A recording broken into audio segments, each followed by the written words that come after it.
YCP అధినేత జగన్మోహన్ రెడ్డి అతి మంచితనం వల్ల, అతి నిజాయితీ వల్ల కొన్ని విదేశీ కంపెనీల నిధులు ఆంధ్రప్రదేశ్కి రాకుండా దారి మరలాయి అనేటువంటి వార్త ఇప్పుడు సోషల్ మీడియాలో చక్కర్లు కొడుతున్న నేపథ్యంలో ఇంతకీ జగన్మోహన్ రెడ్డి అతి నిజాయితీ, అతి మంచితనం దేంట్లో చూపించాడు?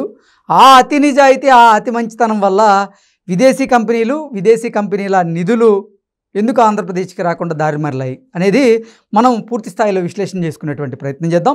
ప్రస్తుతం మనతో పాటు ఉన్నారు ప్రముఖ రాజకీయ విశ్లేషకులు, ప్రముఖ సీనియర్ జర్నలిస్ట్ సిఎస్ రావు గారు. సార్తో మాట్లాడదాం. సార్ నమస్తే. సార్ నమస్తే. ఈ అంశం మీద మీ విశ్లేషణ ఏంటి సార్? నువ్వు చెప్పిన ఇంట్రడక్షన్లో అతి మంచితనం, అతి నిజాయితీ జగన్మోహన్ రెడ్డి గారికి ఉంది అని అన్నప్పుడు ఒక జర్నలిస్ట్గా నీకేమనిపిస్తుంది? ఒక వైఎస్ఆర్ కాంగ్రెస్ పార్టీకి సంబంధించినటువంటి లీడర్లు ఈ మధ్యకాలంలో ఏం చెప్తున్నారు? రివ్యూ మీటింగ్లు పెట్టుకున్నప్పుడు జగనన్న నీ అతి మంచితనం, నీ అతి నిజాయితీ వల్లనే మనం ఓడిపోవాల్సి వచ్చింది, లేదంటే మనం అధికారంలో ఉండేవాళ్ళమి.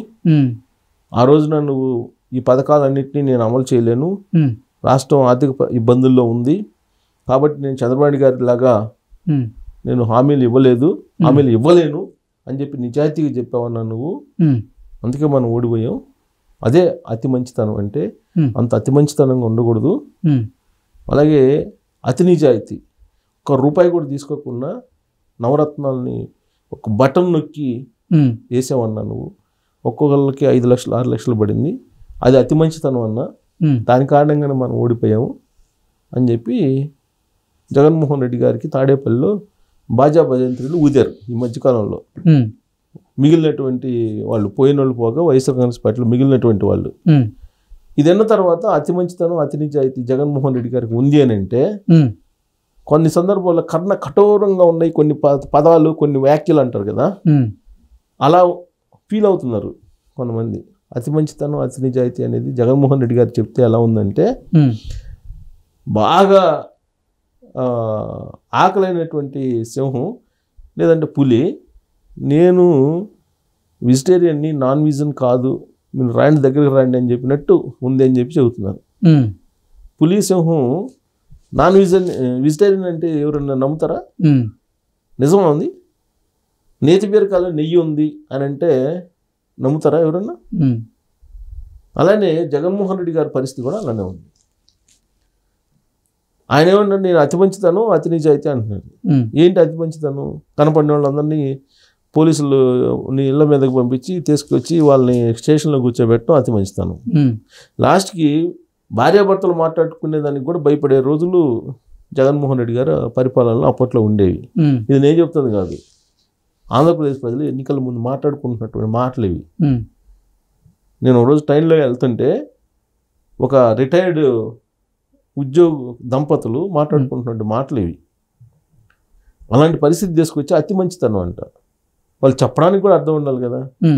అతి మంచితనం వల్ల అతి నిజాయితీ వాళ్ళు రాలేదు. మరి అతి మంచితనం, అతి నిజాయితీ ఉంటే విదేశీ కంపెనీలు రావాలిగా, ఎఫ్డిఐలు రావాలిగా. గతంలో ఆంధ్రప్రదేశ్కి ఫారిన్ ఫండ్స్ ఎన్ని వచ్చినాయి, ఫారిన్ డిపాజిట్స్? జగన్మోహన్ రెడ్డి గారు 2019 నుంచి 2024 వరకు ఉన్నప్పుడు ఎంత వచ్చింది? ఈ డేటా రిలీజ్ చేశారు ఇప్పుడు. ఈ డేటా తాజాగా కేంద్ర ప్రభుత్వం విదేశాంగ శాఖ రిలీజ్ చేసింది. రిలీజ్ చేసినప్పుడు ఏ రాష్ట్రం ఏ స్థానంలో ఉందని అంటే 14వ స్థానంలో ఉంది ఏపీ జగన్మోహన్ రెడ్డి గారి హయాంలో. తెలంగాణకి 9,000 కోట్ల రూపాయల ఫండ్స్ వస్తే, ఎఫ్డిఐ వస్తే ఆంధ్రప్రదేశ్కి 1000 కోట్లు వచ్చింది. మొత్తం దేశం మొత్తం మీద ఉండే రాష్ట్రాల్లో 14వ స్థానంలో ఆంధ్రప్రదేశ్ ఉంది. ఎప్పుడు టాప్ 5లో ఉండే ఆంధ్రప్రదేశ్ జగన్మోహన్ రెడ్డి గారి హయాంలో 2019 నుంచి 2024 మధ్యలో 14వ స్థానానికి వెళ్ళింది. మరి ఈయన అతి మంచితనం, అతి నిజాయితీ కారణంగానే విదేశీయులు ఇటువైపు రాలేదా? అసలు కంపెనీలు పెట్టుబడులు పెట్టడానికి ఇప్పుడున్న వచ్చారా విదేశస్తులు, ఎన్ఆర్ఐలు?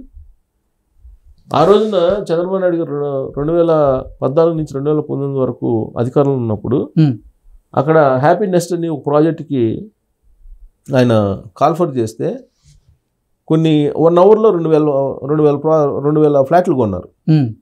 తర్వాత అమరావతి బాండ్స్ రిలీజ్ చేస్తే మార్కెట్లో అప్పుడు దాదాపు 1000 కోట్ల రూపాయలు ఒక గంట అరగంటలో వచ్చేసినాయి. మరి ఇప్పుడు మొన్న ఆ మధ్య జగన్మోహన్ రెడ్డి గారు బాండ్స్ పెడితే, ఏపీ బాండ్స్ పెడితే కొన్నోళ్ళు లేరు. అంటే అతి మంచితనం, అతి నిజాయితీ కారణంగానే ఇదన్నీ జరిగినాయా? ఇప్పుడు వాళ్ళు రిలీజ్ చేసిన దాని ప్రకారం, లెక్క ప్రకారం చూస్తే ఏ రాష్ట్రం ఏ పరిస్థితిలో ఉందని అంటే 2019 నుంచి 2024 మధ్యలో ఎఫ్డిఐలు జగన్మోహన్ రెడ్డి గారిని చూసి పరారైపోయారు వాళ్ళు. అసలు ఇటువైపు కనీసం చూడని కూడా చూడలే వాళ్ళు. 2019 నుంచి 2024లో ఆంధ్రాకి $1,085.95 మిలియన్ వచ్చినాయి. తెలంగాణకు $9,314 మిలియన్. అంటే ఎంత? మనకు 1000 కోట్లు ఇస్తే సుమారుగా తెలంగాణకి 9,000 మిలియన్ వచ్చినాయి. ఆంధ్రప్రదేశ్కి $1,000 మిలియన్. అంటే ఆంధ్రప్రదేశ్ కన్నా $8,000 మిలియన్ ఎక్కువ వచ్చినాయి. మిలియన్ డాలర్లు ఎవరికి? తెలంగాణకి. మరి ఆంధ్రప్రదేశ్ని ఎక్కడ పెట్టాడు ఈయన? ఇది పార్లమెంట్ సాక్షిగా కేంద్రం వెల్లడించినటువంటి డేటా ఇది. దీని ప్రకారం విదేశీ ప్రత్యక్ష పెట్టుబడులు, ఎఫ్డిఐలు, ఫారిన్ డైరెక్ట్ ఇన్వెస్ట్మెంట్స్ అంటారు వాటిని, ఏపీకి వచ్చింది చెప్పారు. ఏపీ 14వ స్థానంలో ఉందని చెప్పి సోమవారం పార్లమెంట్లో, లోక్సభలో వెల్లడించినటువంటిది ఇది. క్వశ్చన్ ఎవరు అడిగారంటే శ్రీనివాసరెడ్డి, కృష్ణప్రసాద్ ఎంపీలు, తర్వాత పుట్టా మహేష్ కుమార్ అడిగిన ప్రశ్నకి వీళ్ళు ఆన్ పేపర్ ఇచ్చినటువంటి డేటా. మహారాష్ట్ర $82,638 మిలియన్ వచ్చినాయి. మహారాష్ట్ర టాప్లో ఉంది. 82,000 చిల్లర, అంటే 83,000 మిలియన్ వేసుకో. మహారాష్ట్ర టాప్ ఉంది. కర్ణాటక 54, అంటే 54,573 మిలియన్ ఉంది కర్ణాటక. గుజరాత్ 43,149 మిలియన్ ఉంది. తమిళనాడు 12,560 మిలియన్ ఉంది. హర్యానా 11,042 మిలియన్ ఉంది. ఇది లాస్ట్కి జార్ఖండ్ కూడా, జార్ఖండ్ అనేది చిన్న రాష్ట్రం, వెనకబడిన రాష్ట్రం అంటారు. $2,667 మిలియన్ ఉంది జార్ఖండ్కి. రాజస్థాన్కి $2,492 మిలియన్ ఉంది. పశ్చిమ బెంగాల్ 1723 మిలియన్ ఉంది. ఉత్తరప్రదేశ్ $1,700 మిలియన్ ఉంది. కేరళ 1,288 మిలియన్ ఉంది. పంజాబ్ 1,197 మిలియన్ ఉంది. అంటే ఇవన్నీ ఆంధ్రప్రదేశ్ కంటే ముందున్నాయి. ఏపీకి వచ్చింది కేవలం 1,185 మిలియన్. దీంట్లో చిత్తూరు జిల్లాకి అత్యధికంగా $446 మిలియన్ వచ్చాయి. ఇది కేంద్ర ప్రభుత్వం అనౌన్స్ చేసింది. దీన్ని బట్టి అప్పుడు రాజేంద్ర, నువ్వు ఎన్ని స్థానాల్లో పోటీ చేసేవాయా, ఎన్ని స్థానాల్లో గెలిచేవాయా, ఎక్కడ పెట్టుకుంటావు ఆయన ముఖం అన్నాడు అప్పుడు బతుకున్న రోజుల్లో రాజశేఖర రెడ్డి గారు. మరి ఈ డేటా చూసిన తర్వాత జగన్మోహన్ రెడ్డి గారు 2019 నుంచి 2024 వరకు ముఖ్యమంత్రిగా ఉండి ఈ డేటా చూసిన తర్వాత విదేశీ ప్రత్యక్ష పెట్టుబడుల్లో 14వ స్థానానికి ఆంధ్రప్రదేశ్ని తీసుకెళ్ళామంటే ఆయన ఎక్కడ పెట్టుకోవాలి ముఖం? ఇదే డైలాగ్ అంటున్నారు ఎక్కడ? ఢిల్లీలో. ఓకే. సో ఆంధ్రప్రదేశ్ పరిస్థితి ఇలా ఉందాయా? జార్ఖండ్ కన్నా మీరు వెనకబడున్నారు 2024 వరకు. ఆయన అతి మంచితనం, అతి నిజాయితీ కాదు, ఆయన అతిగా చేసినటువంటి అవినీతి, ఆ తర్వాత ఆయన సైకోగా వ్యవహరించినటువంటి తీరు కారణంగా విదేశీయులు పరారైపోయారు. పెట్టుబడులు కూడా రాకుండా పారిశ్రామికవేత్తలు అటు వైపు చూడటానికి కూడా భయపడ్డారు అని చెప్పి తేల్చింది Lok Sabha. Okay. Okay sir, thank you so much. Thank you.